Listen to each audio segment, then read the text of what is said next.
Hello everyone, আসসালামু আলাইকুম। সবাই কেমন আছেন?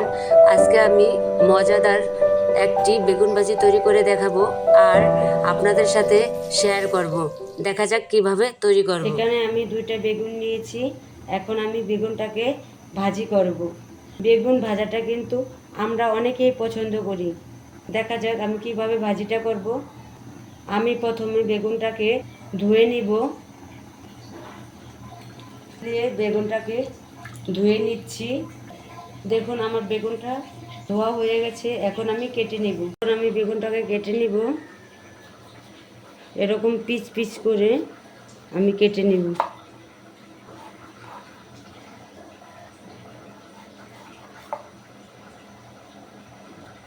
এখন আমি আরেকটা কেটে নিচ্ছি।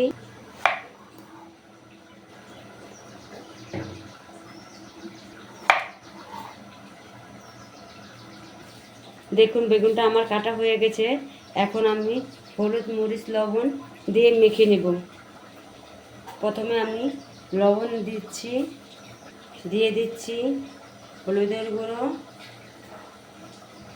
দিয়ে দিচ্ছি মরিচের গুঁড়ো, আর দিয়ে দিচ্ছি জিরের গুঁড়ো,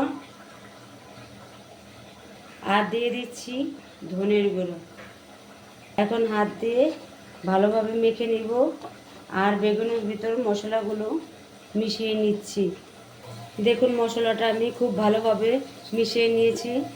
এখন আমি বেগুনটাকে ভালোভাবে ভেজে নিব।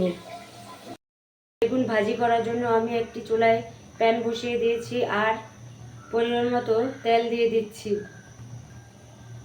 এখন আমি একটা একটা করে বেগুনগুলো দিয়ে দিব। এখন আমি বেগুনটাকে উল্টে পাল্টে দিব।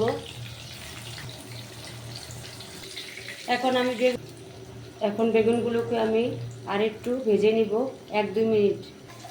দেখুন আমার বেগুনটা ভাজা হয়ে গেছে। এখন আমি চুলা থেকে নামিয়ে ফেলবো। দেখুন তৈরি হয়ে গেল আমার বেগুন ভাজা। আর আমার বেগুন ভাজা আপনাদের কেমন লাগলো তা অবশ্যই আমাকে কমেন্ট করে জানিয়ে দিবেন। আমার রেসিপিটা যদি আপনাদের ভালো লাগে তাহলে অবশ্যই আমার চ্যানেলটাকে সাবস্ক্রাইব করে দিবেন।